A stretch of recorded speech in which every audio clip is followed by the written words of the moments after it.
Welcome back on the AM show. We're grateful for your company. Now, we proceed to our big stories now, and we're starting with everything going on as far as the minority front is concerned in Parliament. What exactly is the picture? We've heard so many bits about 60, 70, 77 who supposedly are not in favor of the administrative decision taken by the National Democratic Congress. We've also spoken to some of these members of Parliament, and the discourse is interesting. But we'll be hearing from the horse's own mouth. Joining us for a discussion this morning, Dr. Ekos Spiogabra, former NDC flag bearer hopeful. We also have Dr. Kobi Mensah, political marketer at the University of Ghana Business School. Sami Obing is Executive Director, Parliamentary Network Africa. We'll also have some of the members of Parliament on the minority end joining us for a conversation. Anas Nogbe is MP for Ashaiman. Mutawakilo Adam is a former member of Parliament for Damongo. And how about we spice it up with some educational, academic reflections on what is happening. Dr. Sumaila Asa is a development expert, senior lecturer at the CK Tedam University of Technology and Applied Sciences. But before we go to our guests, of course, I have to say a very good morning to Bernice Abubedu Lanza, my other half on the show. I had to specify before I jump straight. Good morning. What's up? To you. Good morning to you. We need to find you the other half in, but we'll do. Hey, you just jabbed me. You just gave me an uppercut. We'll talk about that after the show.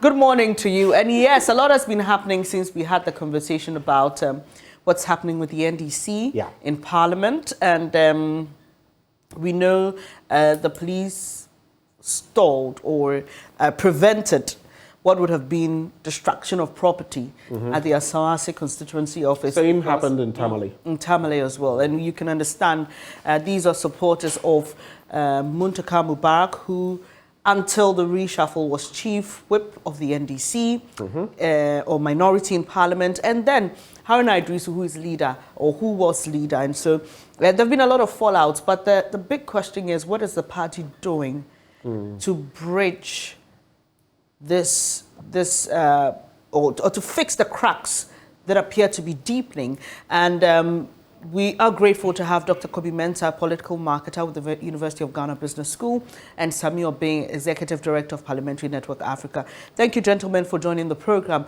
And let me start with you, Dr. Kobi Mensah. Interesting development with the NDC especially. There are those who have said that this is probably a way to show that the party has strength, the party can take the hard decisions, and, you know, obviously, with the calls for President Akufo-Addo to make a reshuffle, how do you think this portrays the party to the ordinary Ghanaian? I'm not talking about delegates and other people, but in the minds of Ghanaians, what do you think the party was hoping to achieve with this decision and move? Thank you, and good morning to everybody, especially Dr. Spiogabra. My regards to him. Bernice, I think that I'm of that particular school. I have always complained, or I've always said that our political parties are too weak. Why? Because we seem to actually kind of give the entire powers of the political party to personalities. If you look at since 1992, we have had very strong personalities in our political parties. One of the reasons, because to personalities in the political party, exactly, because when they assume leadership, whether presidential candidates, most of the time actually, they actually are the sources that the parties tend to get money, i.e., most people would donate to candidates because of the expectations they have, because of the quid pro quo they want to have. And as a result, the candidates become so powerful, it makes it difficult even for the political parties to plan. You can take, for example, maybe a constituency that a certain MP wants to win. Maybe the candidate also has an interest, maybe with regards to a certain candidate, they tend to plant their own candidate. It brings quite a lot of issues. But that is not how it's supposed to work. The political party is supposed to be in authority.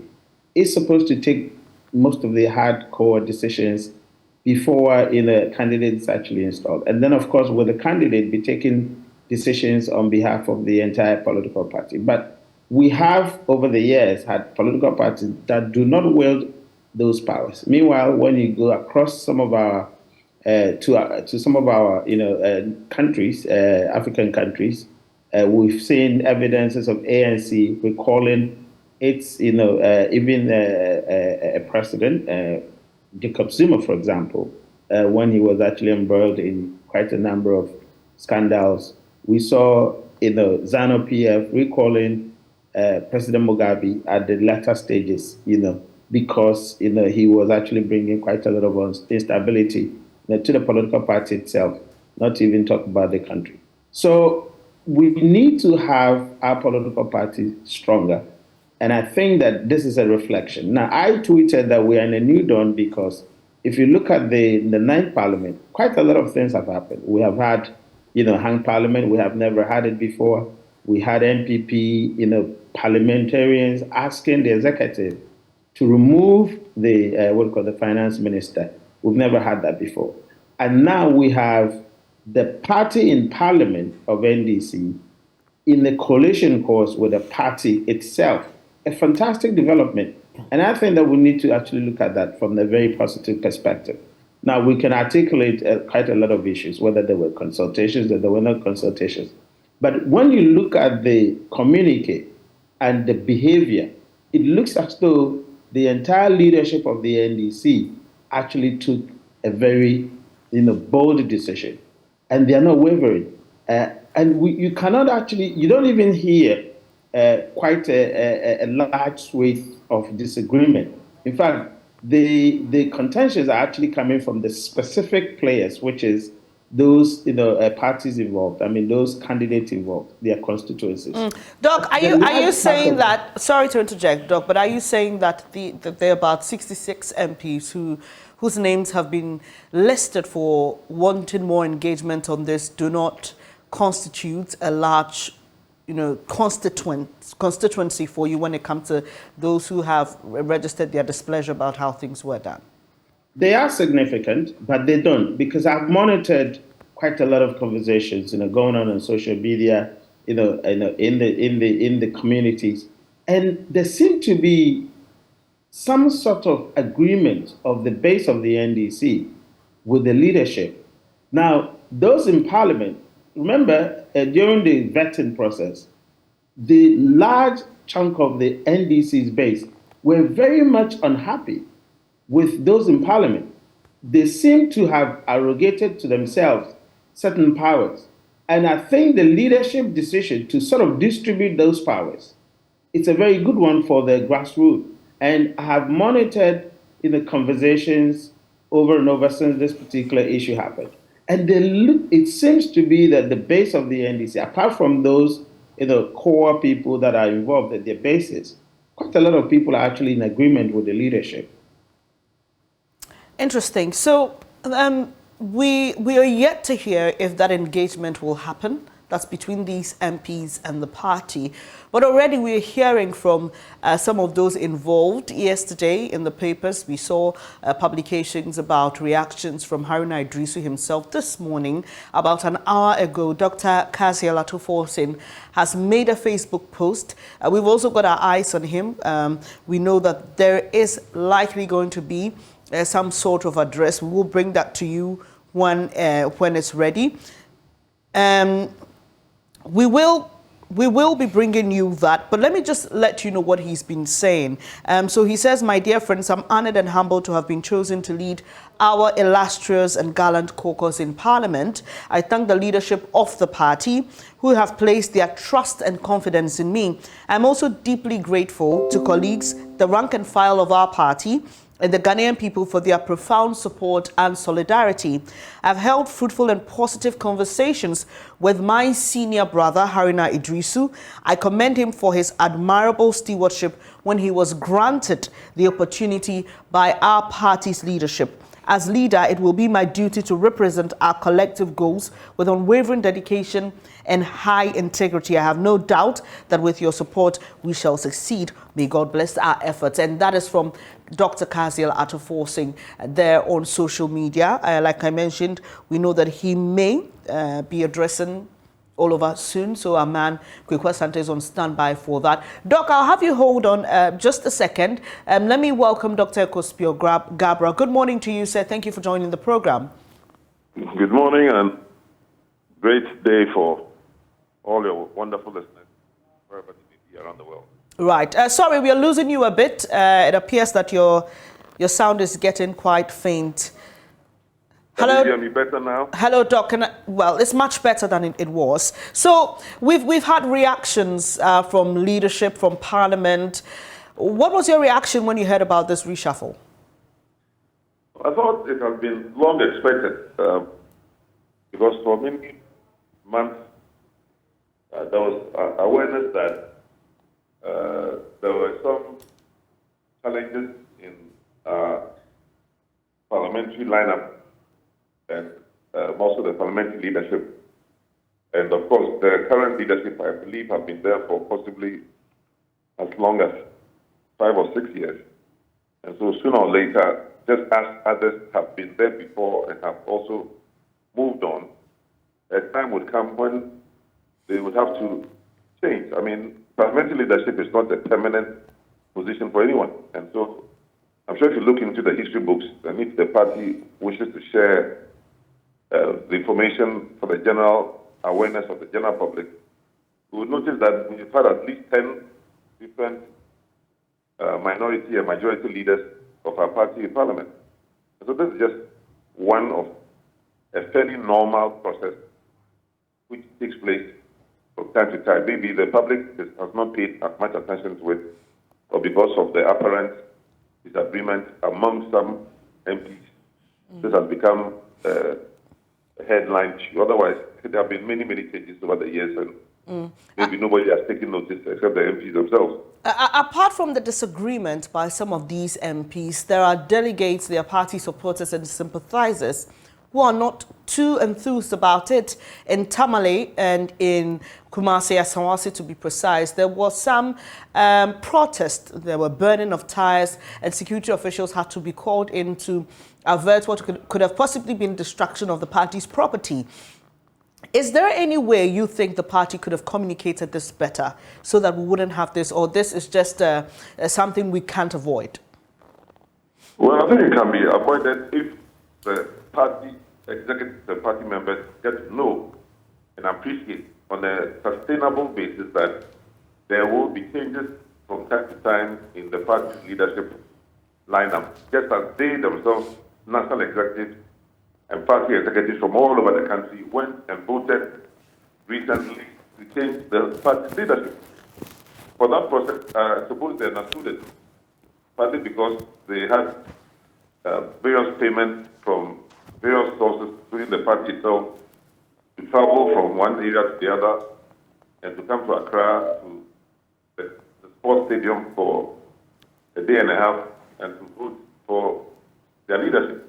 So that kind of voting is understood because the general rank and file of the party, at least representatives of the party, will be involved in the voting. But maybe decisions through and the national headquarters from the same people that they elected is what may not be as well understood.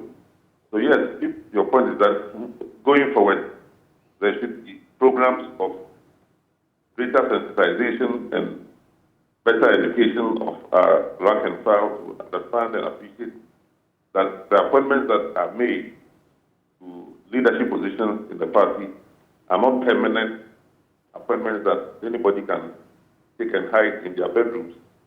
That from time to time, anybody being appointed today will also be changed in the future. So even those who have just been announced also have to be aware that a certain number of hopefully years they will be changed, and that those positions are not permanent.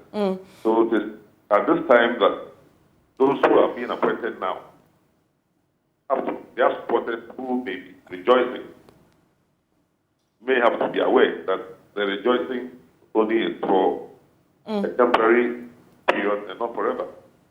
Those who are unfortunately not aware of this and are either sorrowing or protesting as you are suggesting, obviously need better awareness and education.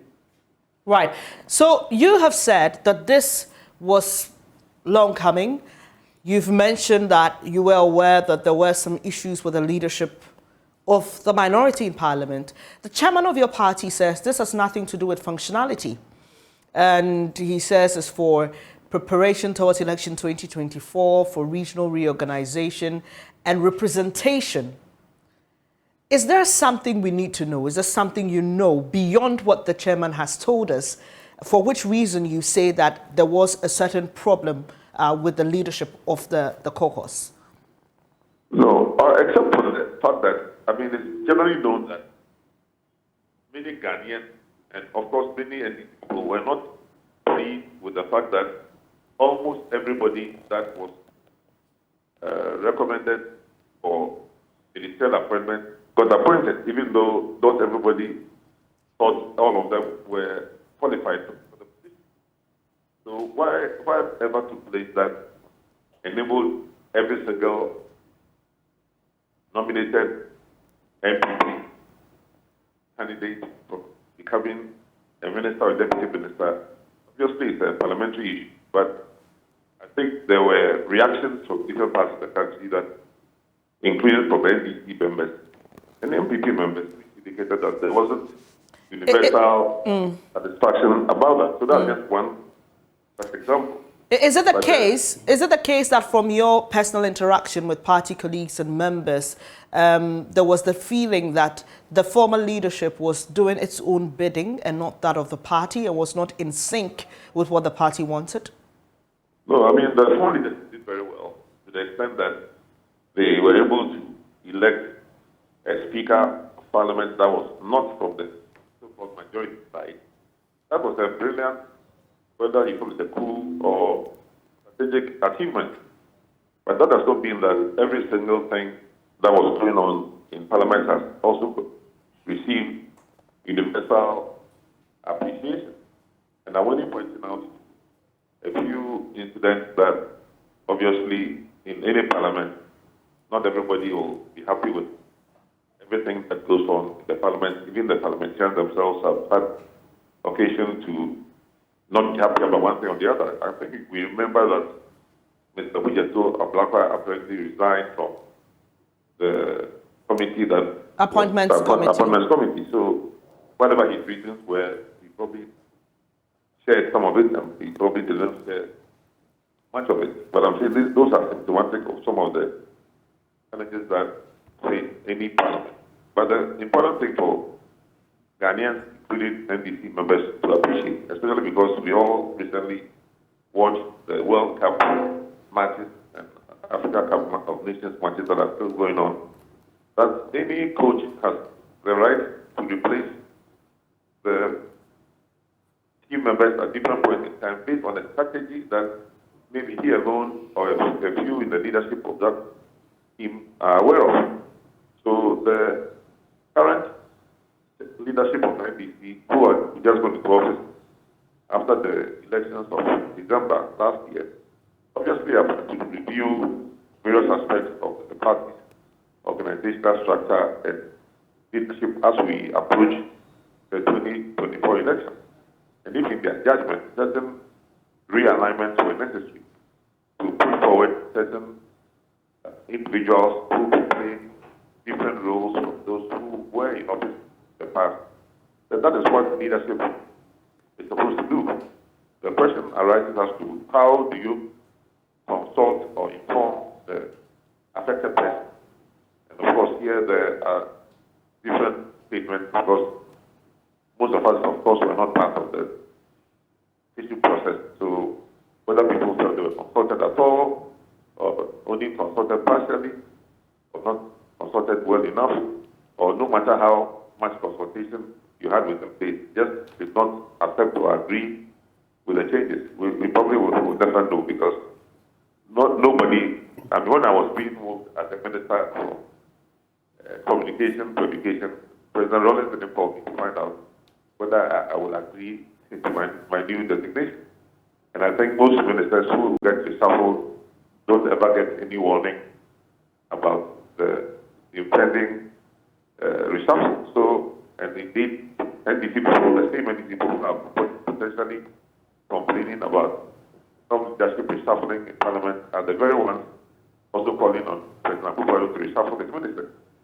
So why would we, on one hand, be asking for the President to reshuffle his ministers if we don't accept the fact that we ourselves may need to reshuffle some aspects of our leadership? So it's all part of the fact that change comes in almost all human existence, human operations, including in Parliament, and we must be ready for these changes. I'm sure most of the MPs themselves are going to be subject to elections in the next few months, and they expect that many of them, of course, will like to be elected. But the truth is that not everyone will be re-elected, and that is part of democracy. The way they also came into Parliament through elections in which some of them elbowed out their colleagues, is the same way elections will take place. Some will be re-elected and others will not. And we all have to accept the outcome. That's what democracy is about. Yeah, change is inevitable. And that is what it reverberates with what Johnson Asiedu Nketia actually has been saying. Just hold for us, Dr. Spiogabra. Just hold for us briefly. I'll be coming back to you briefly. Just hold for us. We want to go briefly to Parliament because there's an address from there. We did hear this morning that Dr. Kasialato Forson likely would be speaking to the caucus. Let's catch snippets of what is happening in Parliament right now, and we'll be back to you.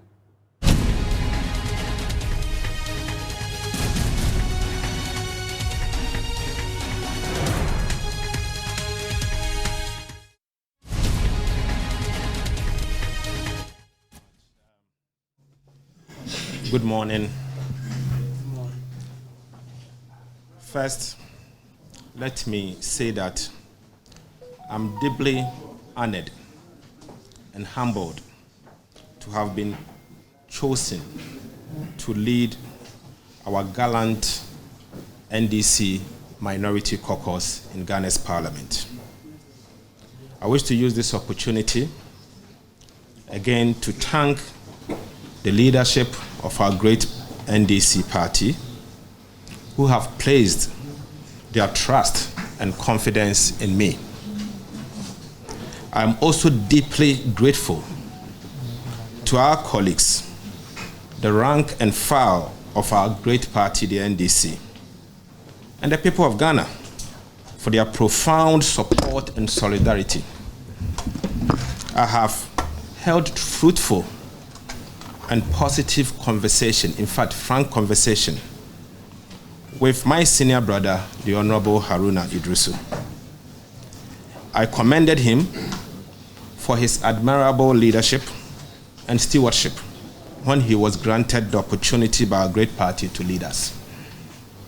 As leader, it will be my duty to represent our collective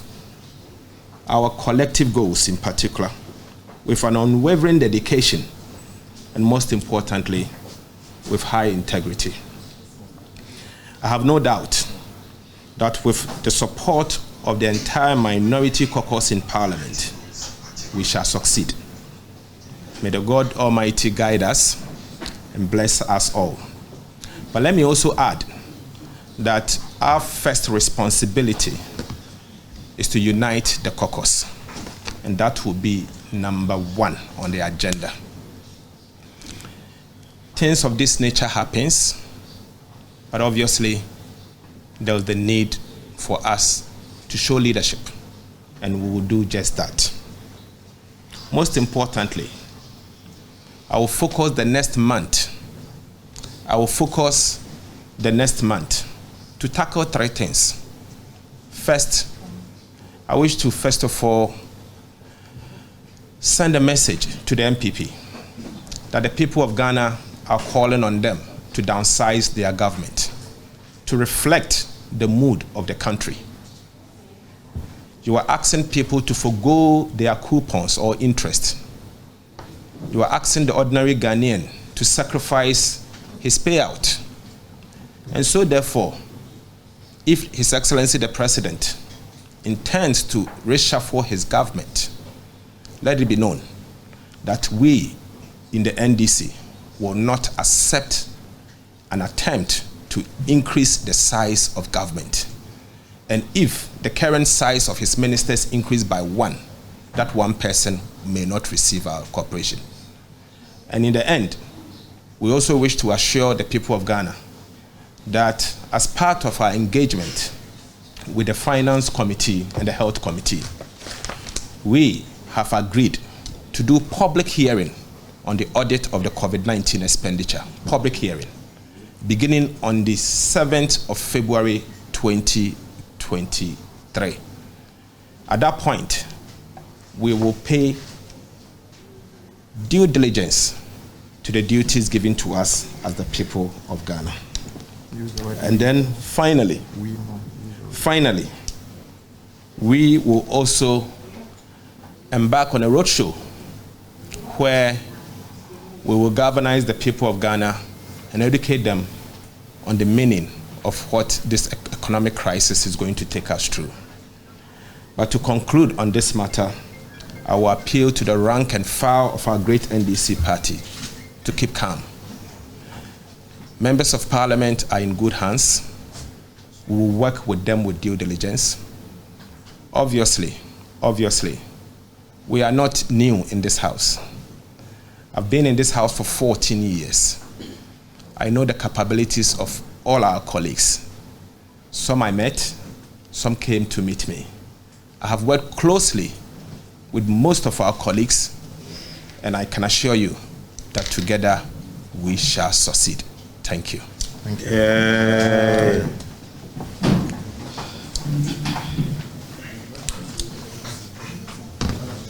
Ladies and gentlemen, permit me take my voice like that. I have not been well for the past 1 week. The word we more. Okay. We met the minority. We intended it not to be in the question and answer form. Okay.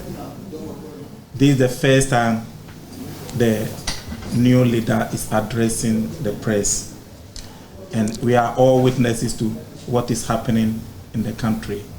It is his duty to hold the caucus together, the party together, and the country together. So this one is just to pass through you, like I started, to call for calmness and cool heads to prevail. He has a roadmap on how to meet the various caucuses and those who call the shot in the party. And he started yesterday. He went to some individual houses, including the old leadership, including my good self.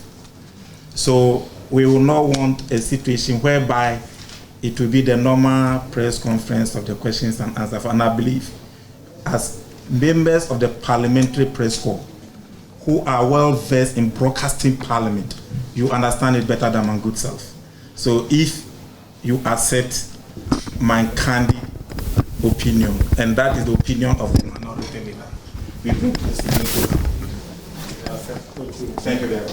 And we love this. So the minority leader, the new minority leader, just ended this news conference here in Parliament. Setting out the agenda for this new Parliament. He says that he's calling for unity within the NDC. He knows that since this appointment, some members within the caucus, within the NDC minority, have kicked against the appointment. They say that the party did not consult enough, and so they've called for that appointment to be withdrawn. He's also spoke about calling for a downsizing of government. He's getting to work already. He's asking government to specifically do some things. But the crux of this news conference that he has held today is to call for calm and unity within the NDC. He says that he has already met Haruna Idrisu. He's met the old leadership of Parliament. He believes that the NDC, with a united sense of purpose in Parliament, will be able to undertake this duty and the responsibility. Of course, he says that he is no new person. He's been in Parliament for the last 14 years. He knows how to get things done. He knows how to get things done in Parliament and expects that things will be done ultimately. So that has been the lowdown here in Parliament. Dr. Kieselato Forsen, he is the new minority leader. He has already gotten to work and he's setting the stage for the kind of things that are to be expected the kind of things he's expected to be doing as leader of the caucus. And ultimately, he says that he is going to lead a reinvigorated minority and that he is grateful for the party for this opportunity that they've given him. And so what we know is that this morning, ordinarily there was expected to be a caucus meeting, a meeting that would have had both sides of the minority who are for and against appointment to Giorgio. But the new minority leader has asked that this caucus meeting be postponed to next week because he believes some house cleaning and some talks must be made and some conversations need to be had. And so that conversations are being had now. Yesterday, Joy News broke that story to you exclusively about how 60, and the numbers keep growing, about 65 so far, have signed on to a petition asking the NDC leadership to reconsider their decision to appoint Dr. Keselato Forson to remove Dr. Haruna Idrisu and his team from the leadership. We also know of a counter petition also having been signed by an equal sizable number asking the party that this is the right decision that you've taken and that this is the best thing that the party can do within this moment. So that was what has been happening within the caucus. And so a caucus meeting was scheduled to happen this morning to Giorgio and to discuss all the relevant matters, but that is not happening now until next week, Tuesday, when the party will reconvene, when the leadership of the party as well as the new leadership in parliament here will reconvene, talk about the issues, and Tuesday we'll meet and finalize issues before parliament returns from its break on the 7th of February. So that has been the lowdown from parliament this morning, and my name is Kweku Asante. You can take it over. Well, Kweku Asante there from the House of Parliament. He just had that interaction, of course, the minority and Dr. Keselato Forson, basically the new face of leadership in the minority, addressing that presser. Doc, Dr. Spiogabra, I know you're still on the line. Just tell me, what is your quick reflection on what just happened? Change is inevitable. It appears change has already come. Yes, I would say that it's a good initiative that the new minority leader, Dr. Keselato Forson, took to address his colleagues and, in effect, the nation and the world, because globalization and digitalization now allows anything you say to be heard worldwide.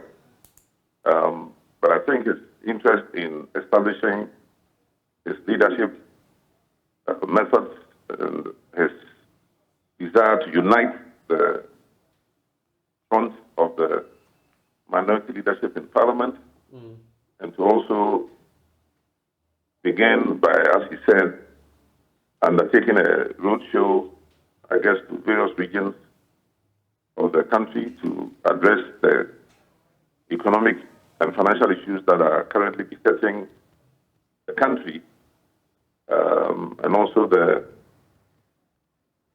very favorable comment he made about his predecessor and the preceding leadership. I think are all conciliatory positions that deserve commendation. I would have expected nothing less from a man of the stature and the demeanor and academic and professional training of Dr. Keselato Forson, who quite evidently, depending on his own career plans and depending on what any NDC leadership may decide, is more than competent to replace the current Minister of Finance, who has unfortunately embarrassed the whole country and disgraced the country internationally by becoming the first minister to take the country into a state of bankruptcy, which is what the whole world now knows Ghana to be. So I think it's progress, and the fact that, yes, some minority members are not happy about the decision, but it's the same in a football match when coach changes certain players. Some people who are in the audience or spectators may not like Abediteli to be asked to sit down or Sabajan not to be placed in a football match. But these are decisions that coaches have to take in the longer interest of the game, of the sport, of the team. So the chairman of the party has come out and has made it clear that the changes that have been made in the parliamentary leadership were for the best outcome of the NDC as a party. We are going towards an election. We must place our best foot forward. And apparently they have consciously identified the individuals in among the NDC leadership who can speak to the current issues affecting the whole country, that is the economy, finance, which is where our two forces And come from. that Who's the point, former Deputy that Minister point, of Doc, Finance? that point, Who's Doc, the ranking member on the Finance Committee of Parliament? And so I don't know how much better it gets. right. And of course, the energy side is also being handled by Amakofi Boak, who was the former Minister of Energy and Petroleum, etc., under the Mahama and Mills administrations. So he also comes with a lot of experience. Then Mr. Kwame Abuja, who is an architect by training and who has been a very solid performer both in Parliament and in the media on issues of infrastructure and construction and roads and so forth, is also part of that leadership. So I'm not sure, as far as qualifications and merit, how much better it could have got. But yes, people, different parts of the country will take it differently because some of them will see that their favorite individual, nobody has been sacked, nobody has been downgraded. It's just a normal change. And everyone who is a parliamentarian will continue to be a parliamentarian. Right. So all those who are no longer... If you can hear me, Doc. Can still play very important roles in Parliament and in their constituency and in the party. Dr. Spielgabra, can you hear me? I can hear you, sir, yes. Great. I just want to come in with two quick interjections. So the point has been made, and we've heard that there are two caucuses right now, some of them in support of what has happened, another caucus within the minority group not in support of what has happened. We'll be finding out from some of them as we move on. But I'd like to find out from you two quick things. Change has come, but the manner in which it came. Some have said that midstream like this, I don't know, correct me if I'm wrong, it has never happened before, at least not in this Fourth Republic, not within your party. This is the first time. Some had suggested that it should run till the end of May, and then that change in leadership could be effected. What do you make of that? And secondly, you're from the Central Region. We have now the minority leader from the Central Region. Some have played the cards, the regional card, and said this bodes well for the NDC going into election 2024, especially as that region happens to be one of the kingmaker regions. Reactions to these two? Well, the fact that there are some members of Parliament in favor of one person or one group of persons or the other in the leadership is nothing new. I mean, if you were to ask Ghanaians to vote on almost any number of national issues, you can't expect unanimity. And of course, parliamentarians being politicians obviously have a right to have their preferences for almost anything that is done. But the fact is that we have elected a national leadership at the party level, and all the MPs themselves were part of the decision-making at the Osu Sports Stadium, where new NDC national leadership was elected. And we know from the rules that the national leaders, the party executives, the National Executive Committee, have the right and the historical practice of electing and deciding on a new minority leadership. It has happened probably at least 10 times. And I would love the party itself to help all of us by just publishing, or maybe some of you in the media can do that as well, the history of the leadership of NDC minority, that everybody can read who and who has not or has been a minority or majority leader from the days of Kwabena J and also Champong and all that, to more recent times of Saboka and others who have been in the minority leadership. Right. The leadership has changed a number of times without anybody even being aware in some cases.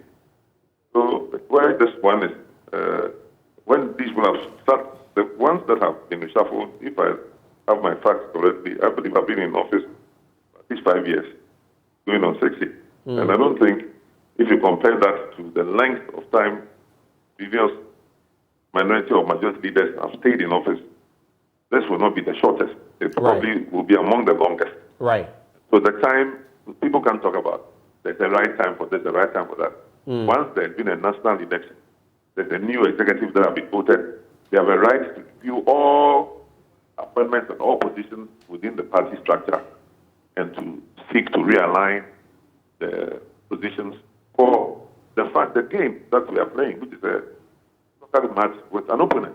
Okay. The opponent expects certain tactical decisions from us. We also have to expect some tactical decisions from them. And our party is taking those decisions. We are not, some of us, like myself, are not part of the current party decision-making structure, but I've been a vice chairman of the party before. I've been a communication director of the party at different times in the past. So I understand what is taking place. And people can ask for more consultation. And there are many MPs, former MPs who have said, look, but in the past, we are not consulted anyway. Right. So no consultation was needed much. Consultations are desirable, but are not mandatory or necessary. Just quickly on to wrap the conversation with you on the bit about the central region. What does this do for the central region, and what does it do for the party going into election 2024? I don't think I wasn't part of this debate, so I would be surprised if central region would have been a factor in the choice of Dr. Ato if he were forcing away from the eastern region, for example, or from the Block region or Bono region. I probably don't think it would have made a big difference in the selection. But if you ask me that, should people in central region be happy that they have the majority leader from their region? I'll say sure. That is natural again. And I'm sure if you look at in the past history of the majority or minority leadership, it probably has never been from the central region in the past 20, 30 years. So in the central region for now is blessed with the leadership of the minority in parliament. It will also not be a permanent position anyway. Okay. But let Mr. Forson, Dr. Forson, do the best he can. And I think all NDC people should support him as we have supported Honor Iduso, my brother, who we all supported for many years. Right. And the other leaders that have come before us. So we can move together in unison. Okay. To remove this incompetent party that is killing the country through their very poor, thought out decisions and actions. Doc, we're grateful for your... Thank you. Thank you, Dr. Ekospio Gabra there, former NDC flag bearer hopeful, and he's held many ministerial portfolios within the party as well. He was sharing his thoughts on those dynamics. We'll go back to Dr. Kobe Mensah, who was having a bite right before we went. Bernice? Doc, you've had the new leader. What runs through your mind, especially as he focuses on uniting the party and sort of convincing everybody that he's going to do a good job?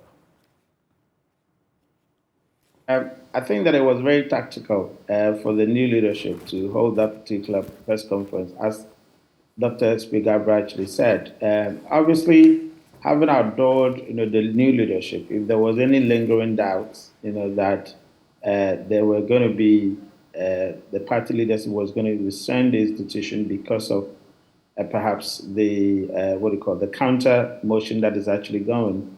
I mean, obviously, this adoring tells you that it's not going to happen because they have already adored the new face of the leadership. So it makes it very difficult for any counter motion to actually hold.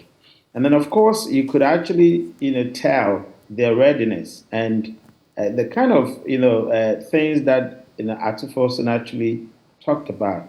Makes me think that perhaps that's even one of the reasons why there was a need for reshuffle. It sounds as if there was a misalignment between the objectives of the old leadership of Parliament and that of the political party. Because if you look at how quick, Ato had to actually sound what they are prepared to do, one, calling on the presidency or the Akufo-Addo's leadership to immediately downsize, and it looks like it's going to be his priority or the priority of the new leadership. And talking about, they're going on a roadshow to educate the public on what is happening. That actually gives me a sense that perhaps it was not the preoccupation of the old leadership.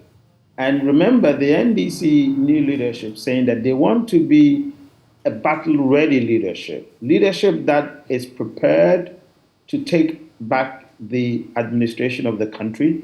And as a result, they are realigning the entire structures of the political party towards that particular goal. And so immediately it gives me a sense that perhaps one of the reasons why this change happened, although the leadership cannot tell us, because obviously the ramifications, but could be that the old leadership was out of sync with the objective and goals of the new leadership, and they wanted to have some kinds of people who are ready to be aligned with the current leadership objective and the party's broader objectives going forward. So it tells you that there was a little bit of conflict in terms of the parliamentary leadership, versus the party leadership. Right. Doc, one thing worthy of mention in his write-up on Facebook and his address to us was the mention of his meeting with Haruna Idrisu. Should that be enough for supporters of Haruna Idrisu to step back and say, well, if the person we are supporting has even engaged this new leader, then we don't have a point? Should that be enough? Well, obviously, it wouldn't be enough to them. Ideally, it should be. But you could also say that the mention was an engagement. It wasn't as though the old leader perhaps had, kind of conceded, his position. They could have, obviously, their colleagues, so they could have engagement. As to the output of the engagement, I hope it was positive because, we didn't actually get a full detail. I mean, we were told that there had been a fruitful engagement. Now, you wouldn't expect him to say anything different, from a fruitful engagement. Now, we're waiting to see whether there will be some kind of communication coming from, Honorable Haruna's. Should that happen? Owner. Should he do that? I'm sure that he wouldn't do that because, having done this particular outdooring of the leadership, if he had to actually come out with a counter, maybe he can actually do that with maybe a reinforcement of what has happened. But if he should come out with a counter, that's going to be very dicey. I'm talking about a reinforcement because like we're seeing, there are protests, there are people he supports who are willing to go all out. Should we hear him speak directly? I think so. I think a reinforcement from him would add to his stellar leadership, right, and then would help calm situations. I mean, I've called for the party to sort of institute a crisis in a committee to ensure that they could meet, the various, parties, not only those who are directly involved, like the Honorable Haruna, for example, but also the constituents, all right? And finally, Doc, so is that meeting necessary, that engagements that these MPs are hoping to have with the leadership of their party, is it necessary? Perhaps so, because obviously they would have their own internal issues that we are not privy to. And so the indication that Arthur gave that, yes, they're likely to, your reporter gave that they're likely to have an engagement in the next week. I think it would be necessary for them, for their own internal workings, which we're not actually privy to what is happening. But of course, it is necessary, any engagement, to make sure that cool heads will prevail. It's a fantastic one. Dr. Kobi-Mensah, maybe just from my end, finally, before we let go of you, I'd like to find out, should this be the nail in the coffin? Should this bring some finality to all of this? And What would you propose? You've spoken about what the minority leader, the former minority leader, should or shouldn't be doing. What do you think in this instance? Should this close the matter? And if he came back, what would that imply? Just briefly. You mean this particular presser? Yes, that exactly. Well, I think it should actually, give some confidence to the entire party, machinery, that indeed there's a new leadership that is ready to actually take the fight to the government. Thank you, Dr. Kobi-Mensah, for joining the conversation. We'll see how it goes from the academic standpoint. But also joining the conversation, Member of Parliament for Ashaiman, Ernest Nogbe. Thank you for joining the conversation, Ernest. Good morning to your listeners. We're really grateful that you could make the time to speak to us. Having followed everything, I don't know whether you've been watching or you've followed what has been happening on the show. We've heard from Dr. Kasielato Forson, your minority leader, and there's been a whole lot of a storm about the replacement of leadership. What is your understanding of what has happened? What's your take on it? Well, thank you very much. My simple understanding is we have a new leadership which was proposed, or let me say, appointed by the party hierarchy. And then that is how it has been, so we have to just go ahead. The modus operandi may not be right. We may be trying for proper engagement, etc. But the constitution of the party is not on the side of we those who are talking of broader consultation, etc. What I just remembered, that was 2001, when the party decided to maintain the outgoing leadership. They came to Parliament, and then they met all of us. I was chosen to be the electoral commissioner. We consulted widely, collating results from all the 10 regional caucuses in favor of the outgoing, or let me say at that time, the current executives, which are submitted to the party head office. So we were just expecting that the party would have done same by coming to us to tell us not to hear this information or this news in the public domain or in the media. And so by and large, at least we are coming to the tail end of it. We just see how everything unfolds. So you're basically saying that just like most of us, the first snippets of information you got about this were from out there. You didn't hear from your own party. That's what you're saying. Exactly so. We just heard it in the news. And when some of us heard it, we had to call the leadership to ask what was going on. And most of them were also saying the same thing, that they just heard it in the news. But the party is also saying that they have done some intensive consultation. Probably that consultation might have not come to the attention of the caucus because we are also on recess, actually. And so the only lacuna there is that the information got to the media before even the caucus getting the win of it. I think that is the only problem we are facing at this point in time. So communication gaps obviously happening. And just to clarify, what you're saying is you are in full support of what has happened, but the processes involved, that is what you're Exactly so, because all the individuals involved, right. Honorable Atoforsin, a fantastic guy, Honorable Amabua, same, Honorable Abuja, I mean, they are all capable of handling the caucus. But we are just worried about the modus operandi of the headquarters, which we can understand because, as I said earlier, the constitution of the party is not on our side. And this is not only peculiar to NDC. It goes to the other party too. They also face similar situation in the past. And so the lacuna is just the communication gap, which was not properly done well, probably because we are still on a recess. Let me find out from you, since you've been courteous enough to join us. There was a list circulating yesterday, a list that we took note of, which suggested that a number of MPs, about 70 of you from the minority end, had decided, to engage further, that you were sticking by the old leadership. and your name was on that list. Can you confirm that you signed, up for that petition? Well, when you are signing a petition, you have to append your signature. And so, for the past few years I've been in Parliament, anytime there's a petition coming from the minority into the public domain, you see a signed document. You might have seen my name on a list.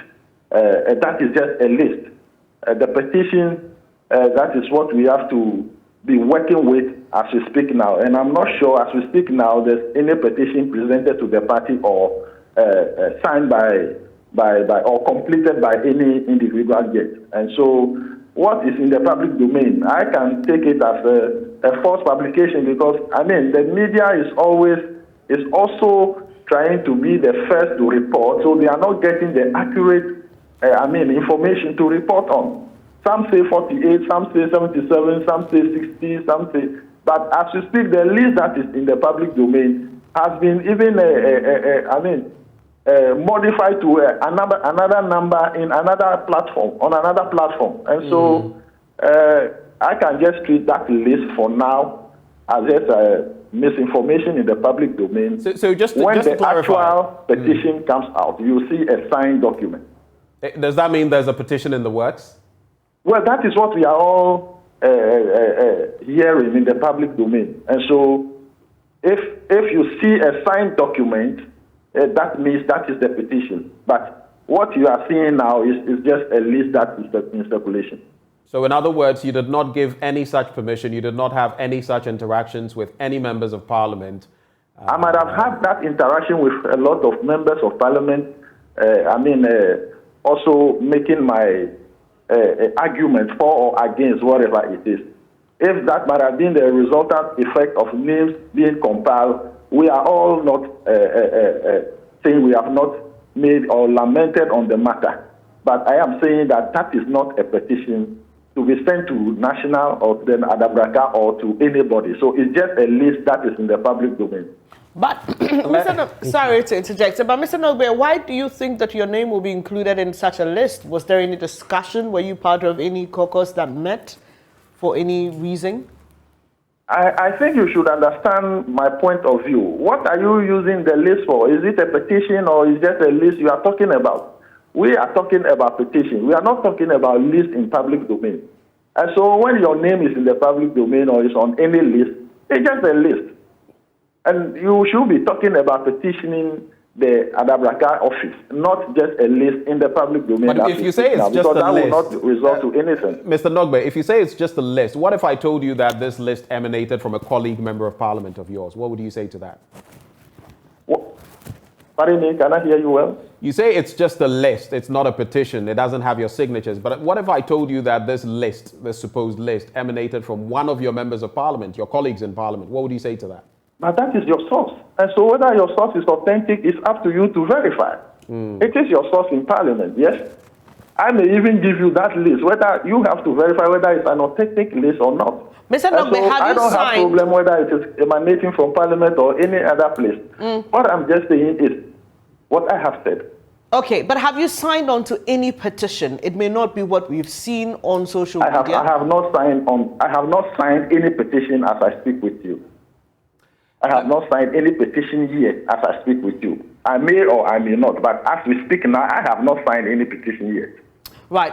Thank you for your time this morning. Ernest Nogbe is MP for Ashaba. And we come to another angle of our conversation where we speak to Dr. Sumaila Asa, development expert and senior lecturer, CK Tedham University of Technology. Good morning to you. Thank you so much for joining us. We saw what happened after yesterday's fallout discussions, the near violence, burning of tires and all that. What are your quick thoughts on what has happened since this announcement was made? Good morning, and good morning to all your listeners. It's rather unfortunate that a democratic party like NDC will be getting into these troubles, but I mean, sometimes some of these things happen, but it's how they're able to manage it that will determine how mature the party is. But talking about the changes in parliament, I think it is within the NDC constitution that at any point in time, leadership of parliament can be changed. It's rather unfortunate that or maybe this did not happen after 4 years of Haruna and then Mutaka. Then they continued to this time period, and then the party thinks that there's a need for them to change. I don't have any problem with these changes, and I don't think I subscribe to people burning ties and then demonstrating. At any point in time, somebody can become a leader, and also those who have become leaders also have constituencies, and then there are people who also love them, the same way like the constituency of Tamale South and Asawasi. So I don't think what they are doing in Asawasi and Kumasi in general, and then Tamale is right, and then should not be encouraged by anybody. They should probably desist from that and then let the party structures take, the control of what is happening. I think, yes, to me, it could have been done better. The consultation, as somebody who believes in stakeholder consultation, was not enough. It was not done properly. I think they can revisit that process and then amend and then probably look at it possibly. But changing the decision might be quite expensive for the party. What do you mean when you say quite expensive? Yeah, so at the end of the day, they have made, written to Parliament that these are the new leadership or that they are proposing, or the party is proposing. And I think it has gone so far. People have celebrated, as people have also demonstrated. But what will that mean? That the party do not have the capacity to control tension when they arise like they are happening now. It will mean that the current leadership are sort of a capacity to think for themselves.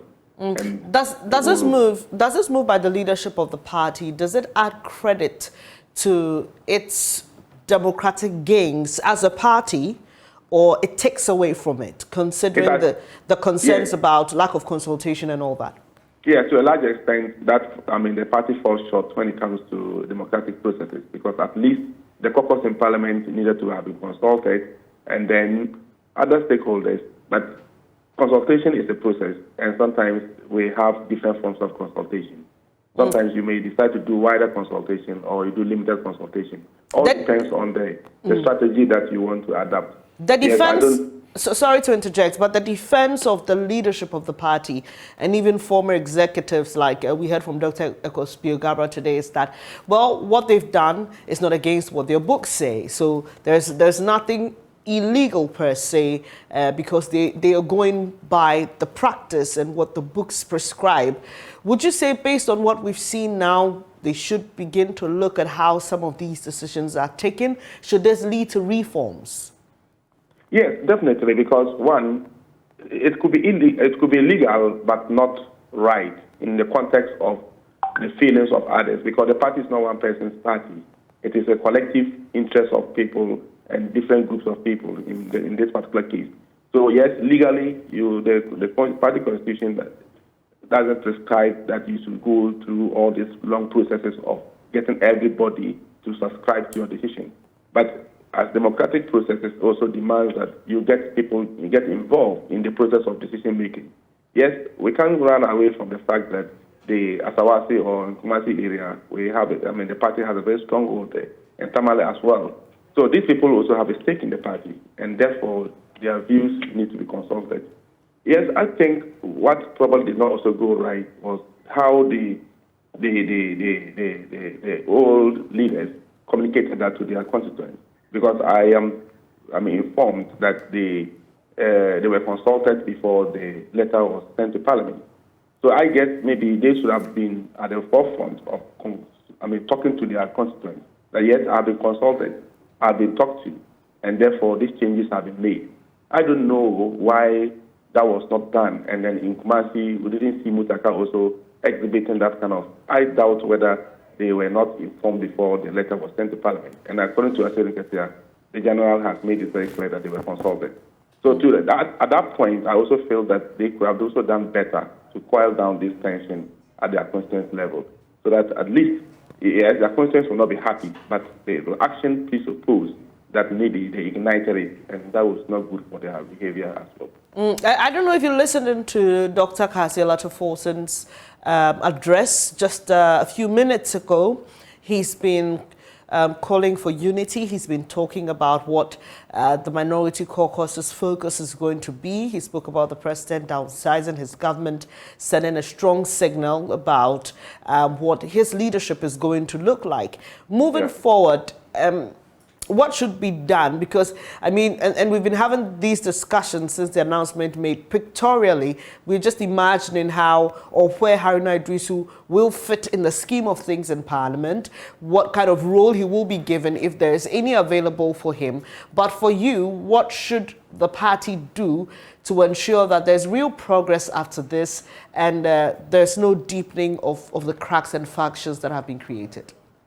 Yeah, I think the first thing is what Proportion has done, and I think it's a good direction. But I think that they need to really talk, because as we speak now, as I said, the party leadership claim they have consulted or they have probably met with Haruna and then Mutaka before announcing.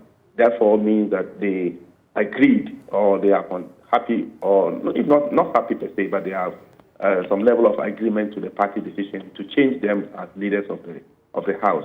So they should take it from that maturity to their constituents and also to other members of Parliament who are rejecting the new leadership appointment.